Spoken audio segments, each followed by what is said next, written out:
Hi everyone and welcome back to my YouTube channel.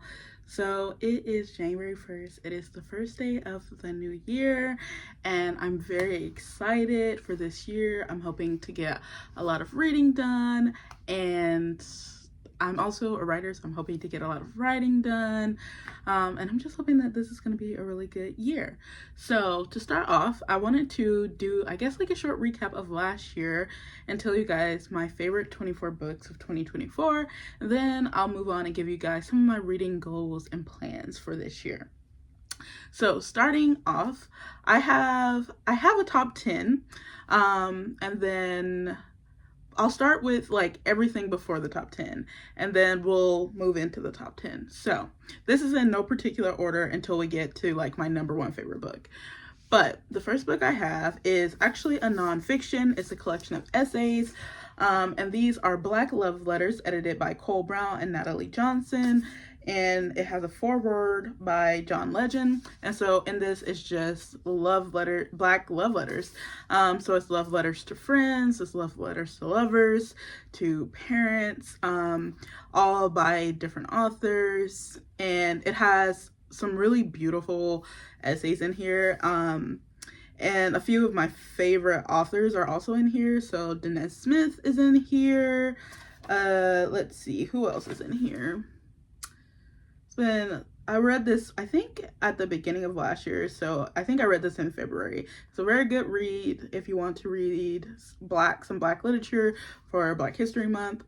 Also Brontes Purnell is in here, and I really love their work. So really good collection of essays. I think I gave this a 4-star. 4-star or 4.5. Next, I have a poetry collection. This is The World Keeps Ending and the World Goes On by Franny Choi. This is sort of like environmental, like society type poetry. So it looks back and forward in time, from Korean comfort women during World War II to the precipice of climate crisis to children wandering a museum in the future. And I feel like all of these poems were really powerful, and it just really made me think about, unfortunately, the world more than I would like to, but I think it did it in a really beautiful way. Then we have one of the few romances I have on my list, and that is Bride by Ali Hazelwood. I know this is a contentious read in the book community. Lots of people don't like it. At least all the people that I watch don't like it. And you know what? It's fine, because a lot of people like Emily Henry, and I read Book Lovers and I was like, I don't get it. But this was really good to me. I thought the writing was really good. And I love the male main character. So this book is about a vampire bride and an alpha werewolf that is sort of like arranged to be married. And there's political upheaval, kidnappings, and all the like. And I love vampires. I love werewolves. That is my thing. And I thought this was really well done. So I liked it. Also, I'm a big like AL3 reader, so this was for me. And I just don't think people get it, and that's fine. It's not fine, but it's fine. Then I have Before the Ever After by Jacqueline Woodson. I think this was very close to being in my top 10, but you know, there's other things that were just like more resonant. This was also really resonant, but like there was more resonant. But this is about a young boy and his father, who is a football player, and he had a lot of concussions, and so he develops I forgot what the name of the like disease is, but it like is because of concussions and the amount of concussions and how it eats away at the brain. And it changes his father, and it causes such an upheaval in all of their lives. But it's so beautiful to see like the relationship between this father and son, and it's heartbreaking to see that change, but it's also beautiful again to see how the family of this man comes around him. And it was just like a great look into things that like are very affecting to people in the NFL and things that they have to consider, you know.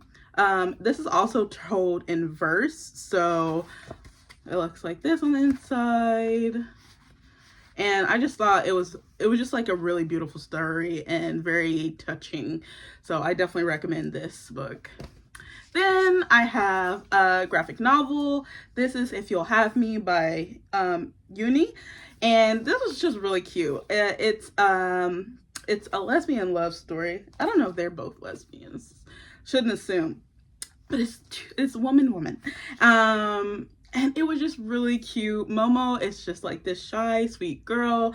And PG is just like sort of like mysterious lone wolf type.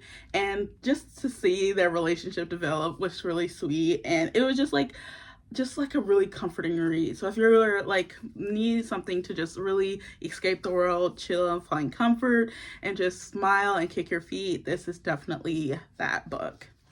And then this is like a more recent read. I read this towards the end of December, but this is Angel and Hannah by Ashley Yee Park.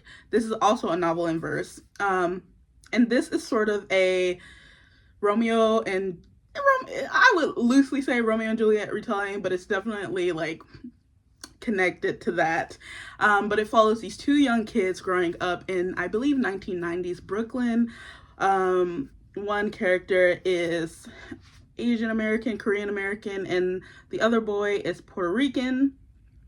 And we're following them in this like tumultuous time in Brooklyn, if you know anything about like New York in the 90s. So we're just following these two like trying to make love work, and it's not always beautiful. So I thought this was a really beautiful read, and I loved they're very much like poems. Like this is definitely like in verse, but I thought it was really well done throughout. I definitely recommend the audiobook if you are going to pick this up, because there's parts in here where like they'll say something like my father used to sing this song, or my parents used to sing this song, and like right before that in the audiobook, like they'll have part of that song, but you don't see those lyrics in the book, but you hear that in the audio. So I thought the audiobook was really good too. Then we have The Last White Man on Earth. This I believe was a 4-star, and this is basically just like a thought experiment on like what would happen if all white people turned black. And you can imagine, I actually read some reviews after I read this book. I read some reviews on Goodreads, and they were angry. There were some angry reviews, to say the least. So, if you find pleasure in seeing people, just like crash out over a book, I definitely recommend reading this and then going and reading some of the Goodreads reviews, the 1 stars, because those were, I was like, oh my gosh. And then I started the Captive Prince trilogy. So I read Captive Prince and Princess Gambit, and oh my gosh, it has been so long since I picked up a series. I don't really read series anymore because I have anxiety. I just be scared for people's lives, and I just want the book to end so I can get through my this big anxiety feeling. So basically these books are about Damon, who is a warrior hero to his people. He is a prince, and he is betrayed by his own brother, and he is made a slave and is sent to basically an enemy nation, though his name is stripped, so no one knows that they have the prince of their enemies in their hands. So this was a really good series. I just honestly, I can't wait to finish, but I'm also very, very nervous to finish. But it has been so good, and I'm sure that the last book is going to be great. Look at my annotations. Look at that. That's absolutely insane. Okay. Next, I have The Employees by Olga Ravin. So I don't really know how to describe this, so I'm just going to read the summary. So aboard the Interstellar 6000 ship, the human and humanoid crew members complain about their daily tasks and a series of staff reports and memos. When the ship takes on a number of strange objects from the planet New Discovery, the crew becomes deeply attached to them, even as tensions boil toward mutiny, especially among the humanoids. So this, yeah, it's told in memos. So it looks like this on the inside.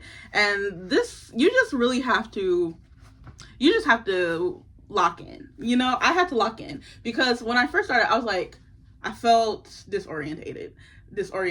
Oh my gosh. I felt disoriented. I was like, what's going on? But you know, as you keep reading, things start to make more sense. And it's just like, it's such a weird, interesting little book. And I'm not gonna lie, I did feel smart after I finished. I was like, I'm a real reader for real. So this was really good. Definitely recommend. Then I have Several People Are Typing by Calvin Kosecki. This is basically about a man who gets stuck in his works. What do you call that little website? Slack. He gets stuck in their Slack, and the book is told in text messages, which I've never seen it done this well. I don't think I've really read a book that has that is only text messages. It's all told in messages, text messages. So it looks like this inside, and I was just like, it was so well done. Like, I couldn't believe that Kosecki was able to pull it off, and it was just good. There were some questionable bits towards the end,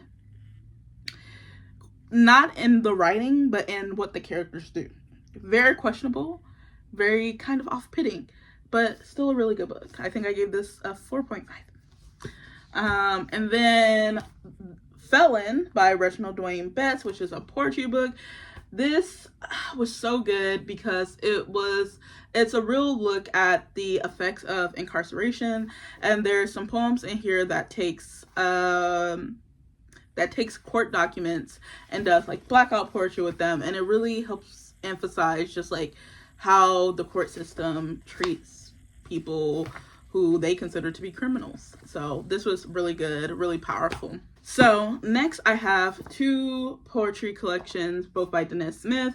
Danez Smith was a discovery of 2024, and discovering their poetry was just really life-changing, and it just made me realize, like, if I typically don't read that much poetry, because, you know, poetry can be hard to get into, but I found that reading poetry by people who come from similar experiences to you, it makes it much easier to connect. And when you can connect, like, you can get over some of like the abstractness that poetry has, or some of the things that makes poetry hard. So Danez Smith was definitely a discovery for 2024, and I really loved both of these collections. So this is Bluff, and then this is Don't Call Us Dead, and they are both really good.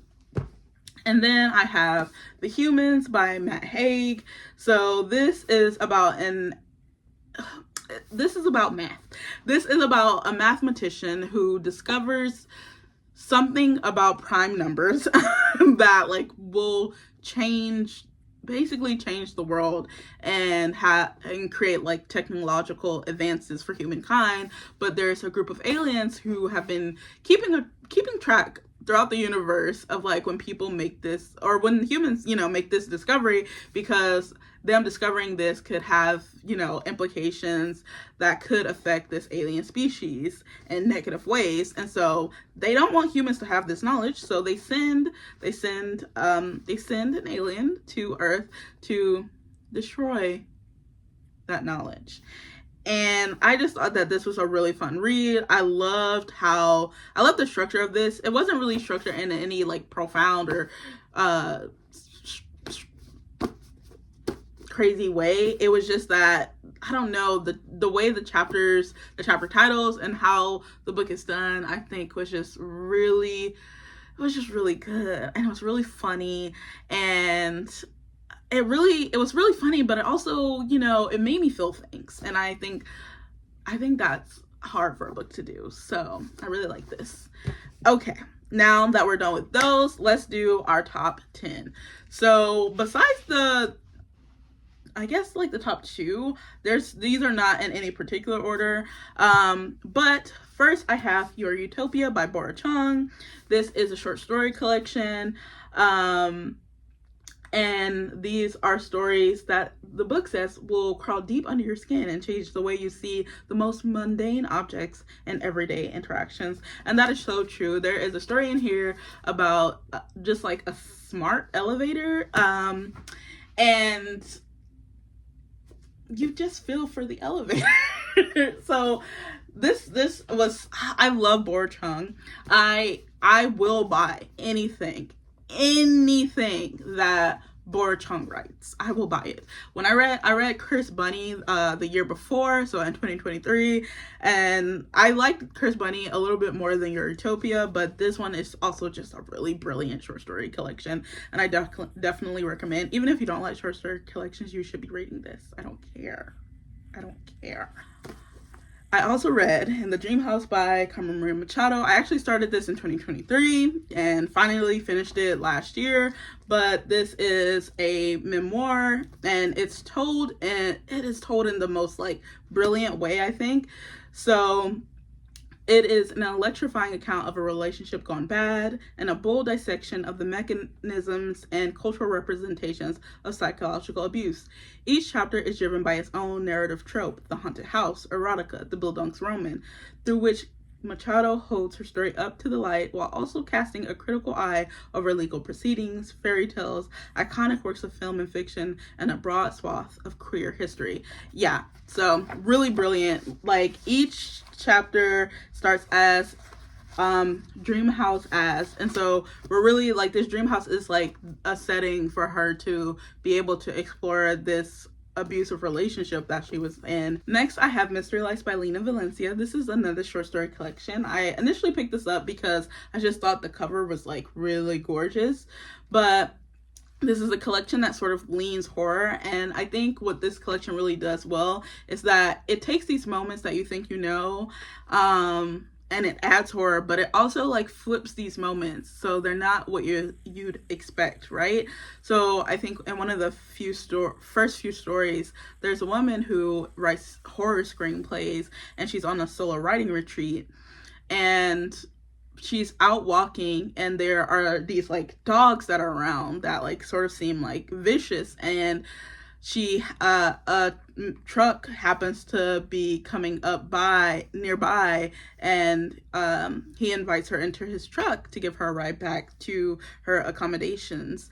And while she's in this truck, you have, with this man, the stranger, you have all these fears that a woman has when she's in a stranger's car. That's a man. But the moment doesn't turn out the way you think it does, and it does turn out the way you think it does in sort of strange ways.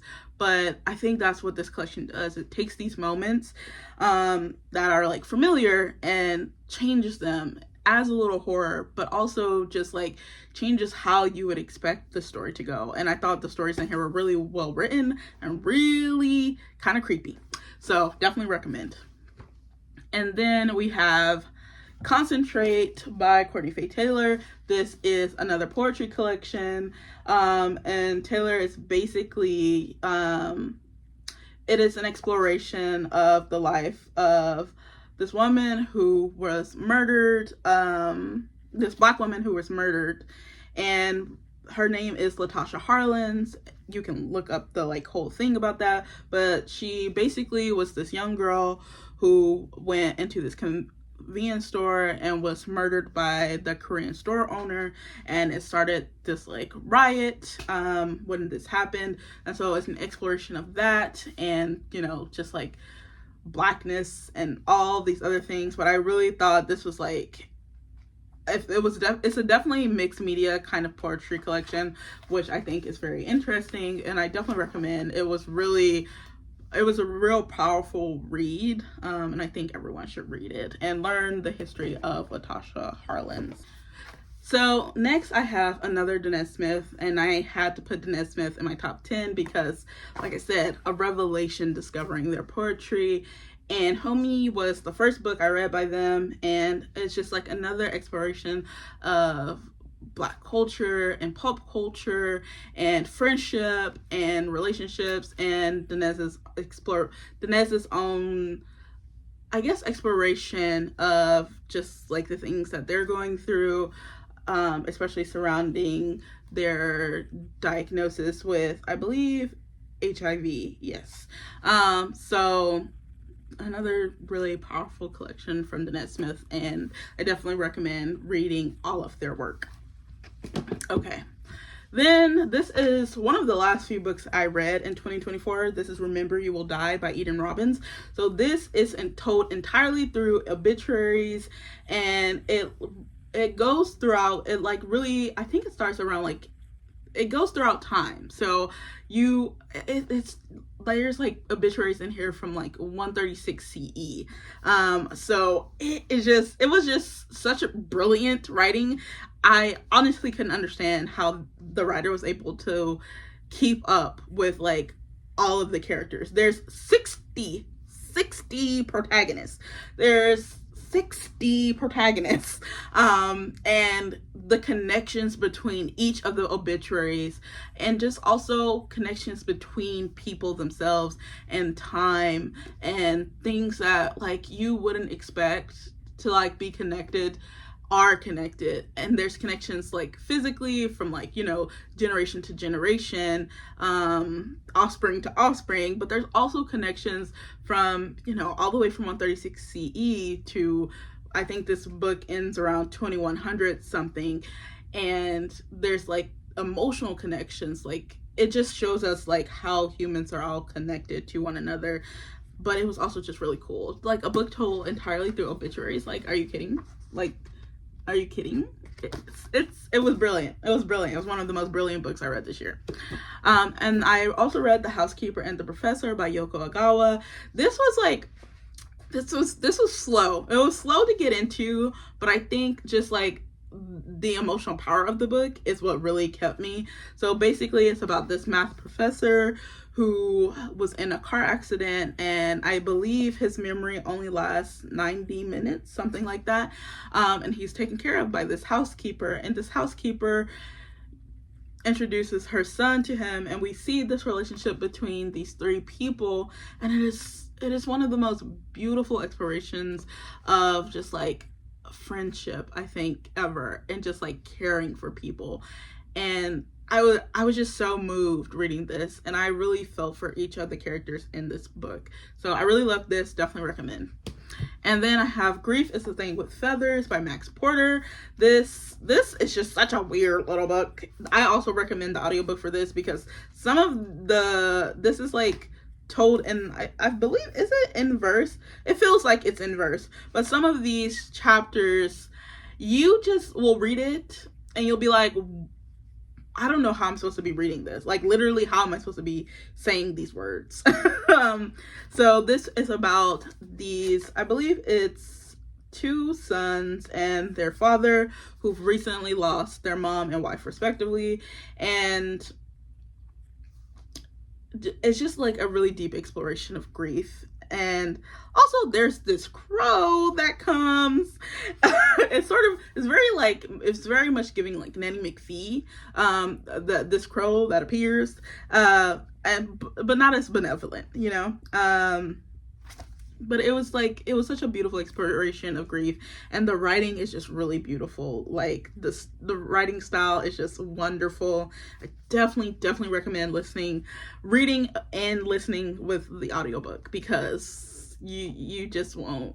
Some of it has to be heard. It just has to be heard to be understood. Okay, now we're getting to my top two, and it was really hard to say out of these two which was my favorite book of the year, because very much like Remember You Will Die, these two books just have really brilliant writing, and I was just like, how is the author doing this? Like, how is the author doing this? So I'm going to say that number two is The World Doesn't Require You by Rion Amilcar Scott. This is another short story collection. So it's set in the fictional Cross River, Maryland, and it was established by America's only successful slave revolt in the mid-19th century. And so with lyrical prose and singular dialect, Scott pens a saga that echoes the fables carried down for generations, like the screecher birds who swoop down for their periodic sacrifice, and the water women who lure men to wet deaths. So we really are exploring this like made up town and the people who are occupying it and who have occupied it, and all these like mythical sort of creatures. And it was just, I was just like, how can you make I know that like in fiction, all of these places are technically fake, but how can you make a fake place feel so real? But really, how do you make these characters feel so real? Like, I was like, I have never read short stories where it felt like the characters were so lived in. Like they felt like real people, and because they felt like real people, and the ways that real people are complex and nuanced, it was hard to like many of the people. It was hard to like. I don't think they were meant to be liked, but I didn't need to like them because the writing did what it needed to do, and I was just here for that. I just don't know how to describe how good the writing was in this. Like, I was like, this is some of the most brilliant, life-changing, sensational, show-stopping writing, and I can't recommend the short story collection enough because, listen, if you need to like characters to like a book, maybe this is not the book for you, but maybe grow your horizons, expand. But read this, okay? Read that. And then coming at number 1. This was hard to pick, but I'm going to say Blackouts by Justin Torres. This is also another like mixed media kind of a book, but this is